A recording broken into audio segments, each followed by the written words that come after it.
নমস্কার বন্ধুরা, কেমন আছো তোমরা সবাই? আশা করছি তোমরা সবাই খুব ভালো আছো। যেই যেখানে আছো শরীরকে পাই সুস্থ আছো। এসবি ক্রিয়েশন ব্লগের নতুন আরও একটি ভিডিওতে তোমাদের সবাইকে জানাই স্বাগত। আশা করছি আজকের ব্লগটাও তোমাদের ভালো লাগবে। আজ হলো শুক্রবার, তবে ঘুম ভাঙলো কিন্তু 4:30টার আগে, কারণ একবার আমার শাশুড়িমা বেরিয়েছিল 4টার সময়। তো আমি অন্যদিন কিন্তু বাইরে বেরোই না, কিন্তু কালকে আমার বেরোতেই হয়েছে। আর মাথায় একটা টেনশন কী করছিল বলো তো, তোমাদের দাদাভাই তো আজকে আসবে, ওর সকালের ফ্লাইট ছিল। তো ও ঠিকঠাক টাইমে বেরোতে পারবে কি না, ঘুম যদি আবার ধরে যায়, যদি সকালবেলায় না বলতে পারে, ও একটা মাথায় যেন টেনশন কাজ করছিল। তো 4টার দিকে ঘুম ভেঙে গেল, একবার বাইরে গিয়েছিলাম। 4:30টার সময় এসে তোমাদের দাদাভাইকে ফোন করলাম যে ও উঠেছে কিনা। ও বলছে ও নাকি ব্রাশ মুখ টুক ধুয়ে আসলো। তাহলে বুঝো, শুধু শুধু না আমার টেনশনটা, আমি টেনশন করলাম ও উঠতে পারবে কিনা, যদি ঘুম লেগে যায়, ওই যে বাড়তি টেনশন। কিন্তু ওর তো জানা আছে ও বেরোবে, ওই যে আমার বাড়তি টেনশনটার জন্য এরকমটা। তো তোমাদের দাদাভাই আমি যখন ফোন করলাম, ও 4:30টার দিকে ব্রাশ টাশও করে নিয়েছে। তাহলে বুঝো। তারপরে শুয়েছিলাম, তারপর এদিকে আবার 7টা বাজতে 10 মিনিট বাকি উঠে পড়লাম। কালকের ঘুমটা না ঠিকঠাক হয়নি, একটা ছাড়া ছাড়া ঘুম যেন হয়েছে। আজকে সারাটা দিন দেখবে আমার চোখগুলো জ্বালা করবে। ঘুম ঠিকঠাক না হলে আমার চোখ জ্বালা করে। আর দুপুরের দিকে তো আর ঘুমও আসে না। এমনিতে সংসারের কাজ বাজ শেষ করে আমার একটু রেস্ট নিতে লাগে, কিন্তু ঘুম কিন্তু আসবে না। মাঝে মধ্যে যদি এক একদিন ঠাকুর আমার উপর দয়া হয়, তাহলে যদি আমার ঘুমটা হয়, না হলে আমার দুপুরের ঘুম কিন্তু হয়ই না। ওই রাত্রিবেলায় যে ঘুম দেবো ওই ঘুমটাই। তারপরও রাত্রিবেলায় ঘুমোতে ঘুমোতে আমার 11:30 12টা তো আমাদের বাজে, কারণ রান্নাঘর থেকে আস্তে আস্তে আমার রান্নাঘরের সব কাজ শেষ করে আমার 11:30 মতো কিন্তু বেজে যায়। তো এদিকে দেখো সকাল সকাল ঘর দোর আগে গুছিয়ে গাছিয়ে নিচ্ছি, তারপরে রান্নাঘরে যাব। আজকে যেহেতু বর আসছে, তো রান্নাবান্নারও তো একটু তোড়জোড় আছে। এতদিন তো বর যাওয়ার পর থেকে আমি ওই যে রাত্রিবেলায় রান্না করলে এটা দিয়ে সকালে খেতাম, দুপুরে খেতামই না, বা কোনো কোনো সময় সকালে টিফিন করে নিতাম, দুপুরে খেতাম। এই 3-4 দিন না এই করে কিন্তু আমি খাওয়া দাওয়াটা করছি। আমার শাশুড়ি মা আমাকে বকাঝকাও করছে, এরকম কেন করছি, একবেলা খেলে আরেক বেলা খাই না, একবার রান্না করলে আরেকবার করি না, এরকমভাবেই না এই আমি করছি। তো আজকে যেহেতু বর আসবে, তো রান্নাবান্নারও আছে, এখন তো আর এরকম করলে হবে না বলো। আর একার জন্য না রান্নাবান্না করতেও যেন ভালো লাগে না। তো এদিকে দেখো কালকে এই কাপড়টা পরে গিয়েছিলাম আমাদের পাড়ার, মনসা পুজো হয়েছিল আমাদের পাড়াতে, আমাদের বাড়ির সামনেই। তো ওদের বাড়িতে গিয়েছিলাম আমার যা আর আমি। তো যেহেতু পুজোতে যাচ্ছি আরও পাড়াতে, তো তাই জন্য শাড়িটা পরে গিয়েছিলাম। তো এখন শাড়িটা একটু মেলে দিয়ে দিচ্ছি, কারণ একটুখানি রোদ লাগলেই তারপর শাড়িটাকে গুছিয়ে আবার রেখে দেব। আর এই শাড়িটা কিন্তু আমার অনেক দিন আগের, জানো তো, অনেক দিন আগের। দেখো এখনও কতটা ভালো আছে। আমি যেহেতু সবসময় শাড়ি পরি না, তার জন্য আমার শাড়ি না সবসময় কিন্তু ভালো থাকে একদম। তো এদিকে দেখো এবারে ঘরদোর তো তেমন গুছানোর নেই, যেহেতু আমি 2 দিন আগে ঘরটোর ঝাড় দিয়েছিলাম, তো তেমন তো গুছানোর নেই, সব কিছু পরিষ্কারই আছে। তো বিছানাটা একটু ঠিকঠাক করে নিলাম, আর এদিকে এখন ঘরটা ঝাড় দিয়ে নিচ্ছি। সকাল সকালে এই ঘরের কাজটা শেষ করে নিতে পারলে রান্নাঘরে একটু লেট হলেও দেখবে কোনো অসুবিধা কিন্তু হবে না। তো তাই জন্য ভাবলাম কি যে না, সকালেই ঘরের কাজটা করেই নেই। এত তো আর তাড়াহুড়ো নেই যে না এক্ষুনি গিয়ে আমার রান্না করতে লাগবে, এরকম তো আর না। তো এই ঘরের কাজটা শেষ করে নিই, তারপর গিয়ে না হয় রান্নাবান্নাটা বসাবো। আর এমনিতে না বড় বাড়িতে থাকলে কিন্তু সকাল সকাল আমার এই ঘর দূর গুছানো হয় না। কারণ কেন বলো তো, ওই যে ছুটে গিয়ে তো রান্না বসাতে লাগে, আগে দোকানে যেহেতু খেয়ে যাবে। আর এই কদিন যাবত আমি একা একা যেহেতু ছিলাম, কোনো রান্নাবান্নার ঝামেলা ছিল না। এই ম্যাগি সেদ্ধ খেয়ে নিতাম, এটোটা খেয়ে নিতাম, খাওয়ার কোনো ছিল না। তো আজকে থেকে আবার শুরু হয়েছে। তো এদিকে দেখো এবারে ঘরটা ঝাড় দিয়ে বাইরের এই জায়গাটাও ঝাড়ু দিয়ে নিয়েছি। তবে এই যে মাটির সাইডটা, এই জায়গাটা আমার ঝাড়ু দিতে লাগবে। এটা তো প্রত্যেক দিন আর ঝাড়ু দেওয়া হয় না, আর গাছের ফুল টুল পড়ে, তারপর পাতাটা তো 1-2টা পড়ে থাকে। তো তাই জন্য ভাবলাম যে না এই কাজটা সকালেই শেষ করে নিই, কারণ 10টা-11টার সময় এত পরিমাণে রোদের মধ্যে যে বাইরে বেরিয়ে জায়গাটা ঝাড় দেবো, সেটা 7 দিনই। কোনো কোনো সময় তো কাজের চাপের জন্য সকালে ঝাড় দিতে পারি না, এই রোদের মধ্যে দিতে লাগে, কিন্তু খুব কষ্ট হয়। তো তাই জন্য ভাবলাম কি যে না আজকে একদম সকাল সকালেই ঝাড়টা দিয়ে নিই। এগুলোও যদি ঘরের সামনে পড়ে থাকে না, বিশ্রী কিন্তু লাগে, দেখতে ভালো লাগে না। আর এই রান্নাঘরটা করার পরেই না রান্নাঘরের পুরো কাজও হয়নি। আমি একদম ফুল গাছ চারিদিক দিয়ে লাগিয়ে দিয়েছিলাম, তখন অতটা ছিল না, ছোট ছোট ছিল। আর তখন ওই মিস্ত্রি দাদা এসে বলছিল যে ঘর হয়েছে 2 দিন হয়েছে, কী সুন্দর গাছও লাগিয়ে একদম গাছও কী সুন্দর করে নিয়েছে, এরকম বলছিল মিস্ত্রি দাদা। আমার ফুল গাছ ঘরের মধ্যে লাগানো বা বাইরে এরকম ফুল গাছের অনেক রকমের ফুল থাকবে, আমার এটা সবসময় শখ, আমার খুবই ভালো লাগে এরকম গাছের এটা। তবে বিয়ের আগে যেন অতটা ছিল না, ছিল কিন্তু অতটা না, কিন্তু এখন যেন বেশি এটার উপর। কারণ মানুষের সবসময় তো মনের সমান থাকে না বলো। আজকে হয়তো মনের মধ্যে এটা আছে, কালকে হয়তো থাকবে না, সবসময় কিন্তু আমাদের সমান থাকে না কিন্তু। আর বিয়ের আগে আর বিয়ের পরে তো মেয়েদের জীবনে অনেক কিছু পরিবর্তন হয়ে যায়, সব দিকেই সব দিকে পরিবর্তন হয়ে যায়। এবার খাওয়া দাওয়া বলো, কাজবাজ বলো, সব কিছুতেই। তো এদিকে দেখো এগুলোকে এখন এখানে জড়ো করে ওই যে একটা বাইরে ডাস্টবিন আছে, ওই ডাস্টবিনটার মধ্যে কিন্তু ফেলে দেবো। এই কারণ এখানে যেহেতু সামনে বালি রাখা আছে, ঝাড়ু দিয়ে ওই সাইডটা দিয়ে নেওয়াও যায় না, তো এই সাইডটা আবার এখানে যদি ক্লিন করা হয় তাহলে আবার এই জায়গাটা ঠিকঠাকভাবে ঝাড়ু দেওয়া যাবে। বালিগুলোর জন্য না ঝাড়ুটা দিয়ে করতে পারি না, ওই এখান থেকেই মানে আদা একটু করে ঝাড়ুটা দিয়ে ওই ফেলে দিতে লাগে। তারপর এদিকে দেখো ব্রাশ করে নিলাম, বাইরেটা ঝাড় দিয়ে এসে ব্রাশ টাশ করে, আজকে যেহেতু শুক্রবার নিরামিষ, কালকে একদম রান্নাঘর পরিষ্কার করে রেখে দিয়েছি। তবে কালকে এই সকালেই রান্নাবান্না করে না পরিষ্কার করে রেখে দিয়েছিলাম। আমার তো মানে আছে যে দুপুরে তো নিমন্ত্রণ আছে, কাল রাত্রে আমি খাইও নি, কারণ ওই যে দুপুরে লেট করে খেয়েছিলাম, তারপর একটা যেন পেটটা ভর্তি হয়েছিল। তারপর গিয়েছিলাম নিমন্ত্রণ বাড়িতে, ওই যে প্রসাদ দিয়েছিল, প্রসাদ খেয়ে তো আমার পুরো পেট ফুল ভর্তি হয়েছিল। তো একদিকে ভালোই হয়েছে, গ্যাস ট্যাসটা মুছে নিয়েছি, কারণ রান্নাবান্না আর করতে হয়নি। তো একবার যে প্রসাদ খেয়েছিলাম না, পুরো পেট ভর্তি ছিল, তো তাই জন্য আর হয়নি। আর এদিকে গ্যাস ট্যাসটা পরিষ্কার আছে। এখন আমার জন্য বসিয়ে দিচ্ছি ম্যাগি সেদ্ধ, কারণ সকাল সকাল ম্যাগিটা খাবো, কারণ ওই যে কালকে 7:30টার সময় প্রসাদ খেয়েছিলাম, তারপর তো আর খাওয়া হয়নি, তবে এখন গিয়ে খিদেটা যেন পেয়েছে, তো তাই জন্য এখন ম্যাগি সেদ্ধটা খাবার। কী বলো তো, বলে না কম খেলে কিন্তু মানুষের শরীর অসুস্থ হয় না, বেশি খেলে দেখেছি আমি শরীরটা অসুস্থ হয়।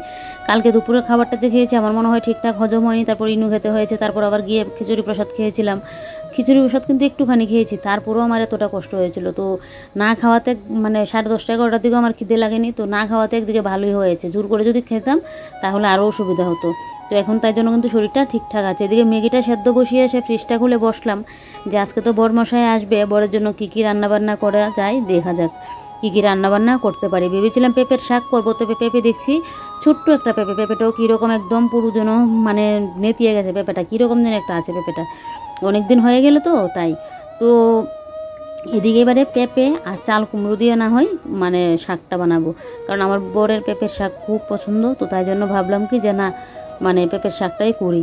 তো এদিকে দেখো আগে এখন বাদামটা ভাজি বসিয়ে দিলাম, কালকে পাড়ার দোকান থেকে বাদামটা নিয়ে এসেছিলাম। তো তোমাদের দাদাভাই আনতো একসাথে 250, 500, তারপর 400 এরকম করে নিয়ে আসে, কোনো সময় 1 কেজিও নিয়ে আসে। 1 কেজিটা এখান থেকে আনে না, ওই বাজার থেকে হলে 1 কেজিটা আনে, আর না হলে 500, 400 এরকম করে কিন্তু আনে। তো আমি বেশি একটা আনি, আমি কমিয়ে নিয়েছি। আর এদিকে বাদামগুলোকে বাছতে হালকা মানে আছে বাছতে বসিয়ে, এদিকে পেঁপে আর চাল কুমড়োর খোসাটা কেটে নিয়েছি, আর এদিকে আলু আর পটলও কেটে নিয়েছি। আজকে রান্না হবে আলু পটল সয়াবিন দিয়ে রান্না হবে। আর পেঁপে যেহেতু কম, পেঁপেটা বেশি একটা ভালোও না, তো তাই জন্য পেঁপে আর চাল কুমড়ো দিয়ে শাক করব। পেঁপে কুয়াশ এগুলো দিয়ে করা যায়, কিন্তু চাল কুমড়ো দিয়ে আমি কোনোদিনও করিনি। ডাল ছিটিয়ে করেছি, মাছের মাথা দিয়ে করেছি, এভাবে করিনি। তো যেহেতু এখন নেই পেঁপেটা, মানে একটুখানি পেঁপে আছে, তো এটা দিয়ে ভাবছি যে না চাল কুমড়োটাও দিয়ে একসাথে করে নেব। এদিকে দেখো জল চলে আসলো আমাদের এখানে, তো এদিকে এখন চাপড়ার জলটা দিয়ে দিচ্ছি। আমার একার জন্য তো জলও তো লাগে না, ও সেদিন এনেছিলাম আর আজকে আনছি, না হলে প্রত্যেক দিন এমনি তো তোমাদের দাদাভাই বাড়িতে থাকলেও জলটা প্রত্যেক দিন আমার লাগে না, 2 দিন বাদে বাদে আনলেও হয়। তো আজকেও মানে না হলেও কোনো কিছু অসুবিধা ছিল না, তারপরেও আমি ভাবলাম কি যে না জলটাই নিয়ে রাখি। তো মানে ফিল্টারের মধ্যে দিয়ে বাদবাকি জলটা আমি হাঁড়ির মধ্যে দিয়ে দিলাম। এদিকে ভাতের হাঁড়ি বসিয়ে দিলাম, আজকে অনেক দিন বাদে আমার ঘরে ভাতের হাঁড়ি বসলো, না হলে তো আমি প্রেশার কুকারের মধ্যে ভাত করে নিতাম। আর যেহেতু এখন তোমার দাদাভাই আসছে, তো তাই জন্য ভাতের হাঁড়িটাই বসালাম। আর এদিকে এখন আমি ম্যাগিটা খেয়ে নিচ্ছি। আর এরকমভাবে ম্যাগি খেতে না আমার বেশ ভালো লাগে, ওই যে করে মানে আস্তে আস্তে ম্যাগিটা আমি একদম ভেঙে দিই না, এরকম আস্তে আস্তে দিয়ে না মুখ দিয়ে এরকম টেনে টেনে খেতে মানে খুব ভালো লাগে আমার, তো আমি এইভাবে খাই। আর ম্যাগি না সেদ্ধ ম্যাগি খেলে আমার কোনো অসুবিধা হয় না, কিন্তু ওই যে মানে ডিম তারপর আলু পেঁয়াজ টিয়াজ ওগুলো দিয়ে করে খেলে না আমার অসুবিধা হয়ে যায়। তো যাক সেদিন তো খেয়েছিলাম, কোনো অসুবিধা হয়নি। তো না হলে সবসময় কিন্তু আমি খেতে পারি না এরকম ডিম টুম দিয়ে, এমনি সেদ্ধ ম্যাগিটা আবার সবসময় খেতে পারি, কোনো অসুবিধা হয় না। তো এদিকে দেখো এবার জল এনে রেখে এদিকে বলটাও রেখে দিয়েছি, এদিকে চাল ধুয়ে চালটাও দিয়ে দিয়েছি। আর এদিকে তো সবজিপাতি আমার কাটাই আছে, জলে ভিজিয়ে রাখলাম। এবারে কিন্তু আমি রান্নাটাও বসিয়ে দেবো, ঝটপট করে রান্নাটাও শেষ করে নেব। তোমাদের দাদাভাই 11টা 20-র মধ্যে কিন্তু আমাদের এখানে চলে আসবে, বলতে বাড়িতে আস্তে আস্তে তো সে আবার মানে 1-2 ঘন্টার মতো সময় লাগবে আগরতলা থেকে আসতে, 1.5 ঘন্টা মতো লাগে। আর এখন তো রাস্তা নাকি বেশি ভালো না, তাহলে তো একটু সময়টা বেশি লাগবে, না হলে 11টা 20-র মধ্যে কিন্তু চলে আসবে আগরতলায়। তো এদিকে দেখো এবারে এক পাশে এখন সবজি বসিয়ে দেবো, আর এদিকে এখন আমি পেঁপেটা আর চাল কুমড়োটাকে গ্রেট করে নিচ্ছি। পেঁপেটা তো গ্রেট করেছি, চাল কুমড়োটা গ্রেট করতে গিয়ে দেখছি একদম পুরো বত্তা বত্তা হয়ে যাচ্ছে, তো এটা রান্না করতে গেলেও সুবিধা হবে। তাই লাস্টে কী করলাম, চাল কুমড়োটাকে না বটি দিয়ে ভালো করে একদম কুচিয়ে দিয়েছি, না হলে যে একদম থেতো থেতো হয়ে গেলে তো এগুলো ভালো লাগবে না খেতে, মানে পুরো একদম একটা ভর্তা ভর্তা হয়ে থাকবে। শেষে এটা শাক রান্না করেছি না ভর্তা রান্না করেছি এটা আর বুঝবে না, তো তাই এটাই মানে এইভাবে কুচি করে কিন্তু দেবো লাস্টে আমি। তো এটা তোমাদের সাথে ভিডিওতে শেয়ার করা হয়নি। তো যাক কতদিন আগে আমার ভিডিওতে ওই দেখতাম, আমি তো টাইটেল বেঙ্গলিতে মানে বাংলা ভাষাতে লিখতাম, কিন্তু টাইটেলগুলো দেখতাম ইংলিশ হয়ে থাকতো। আর দেখবে আমাদের বাংলা ভাষার যে মাধুর্যটা, আর আমরা বাঙালিরা যে মানে ভিডিওটা দেখি টাইটেলের উপরেও কিন্তু অনেকে ইয়ে করে ভিডিওটা কিন্তু ক্লিক করে। কিন্তু এখন যদি এটা ইংলিশে হয়ে থাকে অনেকে বুঝবেও না, আর ওই যে বললাম বাংলা ভাষার যে মাধুর্যটা ওইটা পাবে না, তো দেখবেও না। তার জন্য এমনিতে তো ভিউজ কম হতো, আর ইংলিশ টাইটেল হয়ে যেন আরও ভিউজটা কম হয়। তো সেই যে কি অসুবিধা হতো, যাকে মানে একজন দিদিভাই আমাকে খুব মানে হেল্প করেছে, রত্না ক্যানভাস, তোমরা অনেকেই দেখো মনে হয় দিদির ব্লগ, আমিও দেখি। তো আমাদের ত্রিপুরাতেই বাড়ি। এই দিদিভাইয়ের ভিডিওতে আমি কমেন্ট করেছিলাম, তো বলেছিল তারপরেও তো মানে কিভাবে কি মানে ইউটিউবে এরকম ভিডিও দেখে এরকম করেছিল। আমি তো ইউটিউব ঘেটে ঘেটে পাচ্ছি না, আর শুধু ঠাকুরের নাম নিচ্ছে। আর ঠাকুর জানো তো আমি একটা জিনিস বিশ্বাস করি, ঠাকুর আমাকে যত বিপদে মানে ফেলুক না কেন, তারপর ঠাকুরই না আমাকে যেন বিপদ থেকে তুলে। তো অনেক মানে ইয়ের পর গিয়ে এখন টাইটেলটা দেখছি এখন কদিন যাবত না বাংলাতেই হচ্ছে, কিন্তু আমার যে ভয়েসগুলো কি হিন্দিতে হচ্ছে কি না এটা তোমরা একটু কমেন্ট করে বলো। আর কালকের ভিডিওতে একজন দিদিভাই কমেন্ট করেছিল, তো মনে তো হচ্ছে মনে হয় তো, তবে আমার বর যে ভিডিও দেখে বর বলছে তো আবার বেঙ্গলিতেই নাকি কথাগুলো আসে। আচ্ছা, তোমাদের যদি এরকম অসুবিধা হয় তাহলে তোমরা আমাকে কমেন্ট করে বলো। আর তোমাদেরকে আমি বলে দিচ্ছি যদি ইংলিশ আসে মানে আমার ভয়েসটা, তাহলে তোমরা কিভাবে কি করতে, তাহলে আবার বেঙ্গলিতে কিন্তু হয়ে যাবে। তো এদিকে দেখো আমি নারকেলটাও কিন্তু কুড়িয়ে নিয়েছি। নারকেল না দিলে তো ভালো লাগবে না, পেঁপের শাকের মধ্যে আর একটু বাদামে দিতে লাগবে, তাই জন্য বাদাম আর কাঁচা লঙ্কা আমার ঘরে শেষ হয়ে গিয়েছিলো, কালকে পাড়ার দোকান থেকে নিয়ে আসলাম। আমাদের পাড়াতেই না মিষ্টির দোকান, বাজেমাল দোকান এগুলো ছিল। আর যেহেতু স্ট্যান্ড হচ্ছে, তো এখান থেকে মানে সরকারি যে জায়গাগুলো পড়েছিল, তো এখানে রাস্তাটা মানে বড় করার জন্য সরকারি জায়গাটা তো ইয়ে করেছে। আর ওই যে দোকানপাটগুলো না আমাদের পাড়াতেই তো বাজেমাল দোকান আছেই, আর আগে আরেকটা দোকানও ছিল। তো এটা না এখন মানে এখন তো 2টা দোকান আছে। আর এমনিতে না হলে আমাদের মানে একটুখানি গেলে আমাদের পাড়াতেই তুমি মিষ্টির দোকান, তারপর মানে মেন রোডের এখানে গেলে মেন রোডের আমাদের মানে স্ট্যান্ডের মধ্যে তো বাড়ি, তো মিষ্টির দোকান, রেস্টুরেন্ট, তারপর এমনিতে বাজেমাল দোকান, টিফিনের দোকান, অনেক কিছু দোকানপাট পাবে। তারপর পাখিও বিক্রি করে এরকম মানে দোকানও দেখেছি, সেদিন তোমাদের দাদাভাই বলছিল। তো অনেক দোকান আছে, একদিন ভিডিওতে তোমাদের সাথে না হয় এগুলো শেয়ার করবো, যে বাড়ির সামনেই একটা হঠাৎ করে বাড়িতে লোক আসলেও না এনে দেওয়া যাবে। তবে পাড়ার দোকান হলে তো নাইটি পরেও যাওয়া যায় কাছে, কিন্তু ওই মেন রোডের এখানে গেলে তো মানে নাইটি পরে যাওয়া যাবে না, তখন তো একটা কোনো কিছু পরতে মানে ড্রেস ফ্রেস কুর্তি টুর্তি পরে যেতে লাগবে। তবে কিন্তু কাছেই, আমার বাপের বাড়িতেও না আমাদের পাড়াতেই দোকান ছিল, আর আমাদের বাজার স্কুল এগুলো খুব কাছে। আমাদের বাড়িতে কেউ কোনো দিন আসলেও না অসুবিধা হতো না, এবার মিষ্টি বলো আর যাই বলো। তবে আমাদের এখানে কী হতো একটু অসুবিধা বলো তো, আমাদের এখানে তো রাত্রিবেলার বাজার, সকালে যদি হঠাৎ করে কেউ আসে তখন কিন্তু মাছ টাছ গিয়ে পাবে না, ওই রাত্রিবেলায় গিয়ে বাজার উঠবে তখন গিয়ে আনতে লাগে, এটা আমাদের এখানে সমস্যা ছিল। আর আমাদের এখানে তো সকাল বলো বিকাল বলো কোনো অসুবিধাই নেই, সবসময় পাওয়া যায়। আর মানে বাজারের এই দিকটা মানে আমার বাপের বাড়ি থেকেও মানে সুবিধা পেয়েছি, আর এখানে এসেও সুবিধা, মানে বাপের বাড়ি থেকেও যেন এখানে যেন আরও বেশি কাছে, মানে সব দোকানপাটের মানে মেন বাজারে যেতেই লাগে না, মানে আমাদের মানে পাড়াতে মানে পাড়ার সামনেই একদম পুরো মেন রোডের সাথেই সমস্ত রকমের দোকানপাট পেয়ে যাবে, মেন বাজারে যেতেও লাগে না। তো এদিকে দেখো এবারে রান্না করতে করতে বাসন কুসনগুলো মেজে ঘষে নিচ্ছি, বেশ কতগুলো বাসন কুসন পড়েছে, তাই বলটা এখানে এনে তারপর কিন্তু ইয়েটা করছি, বাসন কুসনগুলো মেজে ঘষে নিয়েছি। এই যে দেখো কতগুলো বাসন কুসন আমার পড়েছে। তো এদিকে না রান্নাবান্নাও শেষ করে নিয়েছি, আর এদিকে দেখো কিছু নারকেল কুড়া রেখে দিয়েছি, নারকেলটা এতটা মিষ্টি তোমাদেরকে কি বলবো, খুবই মিষ্টি। তো এটার মধ্যে একটুখানি মুড়ি আর একটুখানি চিনি মিশিয়ে এখন এটা খাবো। বিয়ের আগে না এটা আমি কত যে খেতাম, কিন্তু বিয়ের পর মনে হয় একদিন খেয়েছিলাম, গ্যাসের সমস্যা হতো বলে খেতাম না, কিন্তু আজকে খুব ইচ্ছে করছে একটুখানি নারকেল। আর দেখো না একটুখানি মুড়ি নিয়েছি, নারকেলটা এতটা মিষ্টি, খুবই ভালো লেগেছে খেয়ে। তো তাই জন্য একটু মুড়ি দিয়ে নিয়ে এখন খেয়ে নেব, কিন্তু এরকমভাবে খেতে না খুব ভালো লাগে। তো এটা খেয়ে তারপর আর কি এখন তো আর সকালবেলায় মানে খাওয়া দাওয়া করতে পারবো না, কারণ ওই ম্যাগি খেয়েছি এগুলো খেয়েছি, তো আর খাবো কি। তো এদিকে স্নান করে চলে আসলাম, এসে এদিকে দেখো এবার আমি এখন পুজোটাও দিয়ে নিচ্ছি। ভাবলাম যে না বর আসার আগে আগে এদিকে পুজো টুজো দিয়ে আমার কাজকর্মগুলো আমি শেষ করে নিই, তো তাই জন্য এদিকে কিন্তু আমি এখন পুজোটাও দিয়ে নিচ্ছি। পুজোটা দিয়ে তারপরে এই যে দেখো লাকি বেম্বু গাছগুলোকে আমার এখানে মানে রাখাতে খুব সুবিধা হয়েছে, পাতাগুলো দেখো এখন যেন একদম সুন্দর হয়ে আছে। আর না হলে যখন মাটিতে রেখেছিলাম ওদের একটু যত্নের ফলে এরকমটা হয়েছিল, কি অবস্থা হয়েছিল গাছগুলো। তো এখন আবার যখন মানে চারিদিক থেকে ঘেরার মতো বেরোবে তখন গিয়ে কিন্তু এগুলোকে আমি আবার মাটিতে লাগাবো। আর চলো এবার মেনুগুলো তোমাদেরকে এক ঝলকে দেখিয়ে দিই কি কি রান্না বান্না যে হলো, আগে তো বলে দিয়েছিলাম তারপর একটু দেখাই। এখানে আছে সাদা ঝরঝরে ভাত, আর এখানে আছে পেঁপের শাক, দেখো বাদাম ঘি দিয়ে নারকেল টারকেল দিয়ে পেঁপে আর চাল কুমড়োর শাক করেছিলাম, না হলে পেঁপে দিয়ে কিন্তু করি এটা খালি। আর এদিকে করেছি সয়াবিন, আলু আর পটল দিয়ে একটা সবজি বানিয়ে মানে তরকারি বানিয়েছি। আজকে তো আমাদের নিরামিষ, অনুকূল ঠাকুরের দীক্ষিত যেহেতু আমরা। আর এদিকে দেখো বাইরের অবস্থা, এখন আমি খাওয়া দাওয়াটা করব। বরকে ফোন করলাম, ও বলছে ও এখনও গাড়িতে উঠেনি। তো আমি ভাবলাম কি যে না, ও আস্তে আস্তে তো মিনিমাম 2টার মতো বেজেই যাবে, তো আমি খাওয়া দাওয়াটা করে নিই। তো তাই জন্য এখন খাওয়া দাওয়া করবো। আর বাইরের অবস্থা দেখো, মনে হচ্ছে চুটিয়ে বৃষ্টি আসবে। দেখো আকাশের মুখ কি অবস্থা করেছে, আর আসবেই না কেন, যা পরিমাণে বৃষ্টি দিচ্ছে, বাপরে। আরে বৃষ্টি বলছি, রোদ দিচ্ছে, বৃষ্টি বা আসবে না কেন।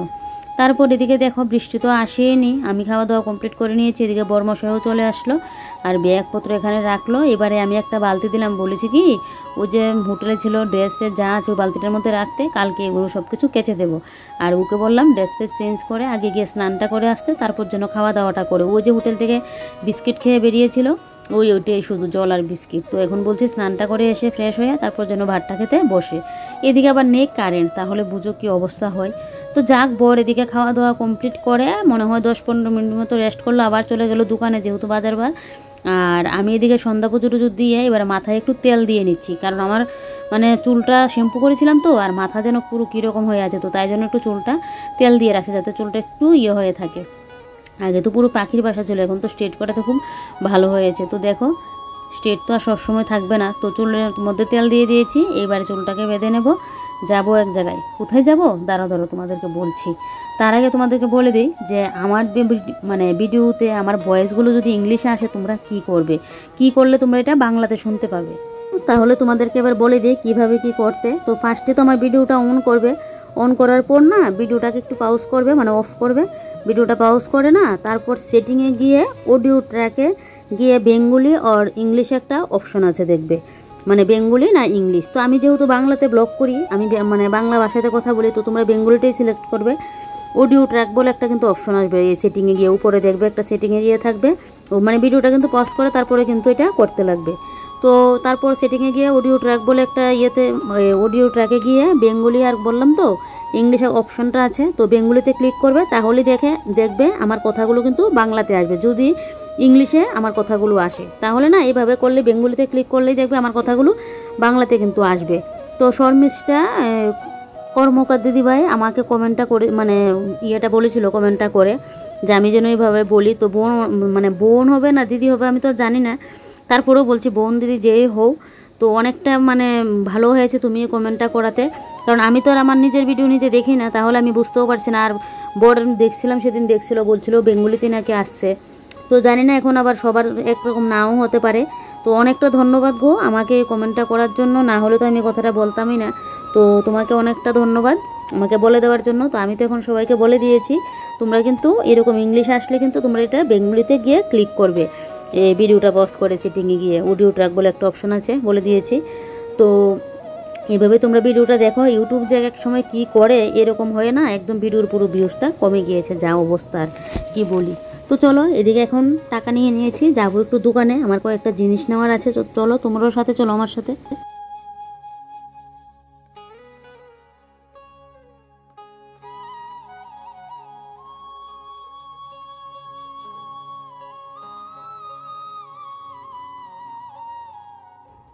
বাড়িতে চলে আসলাম, এই যে দেখো কী কী আনলাম, চলো তোমাদেরকে একবার দেখাই। কত টাকা নিয়ে গেলাম আর কত টাকা ফেরত আসলো আমার।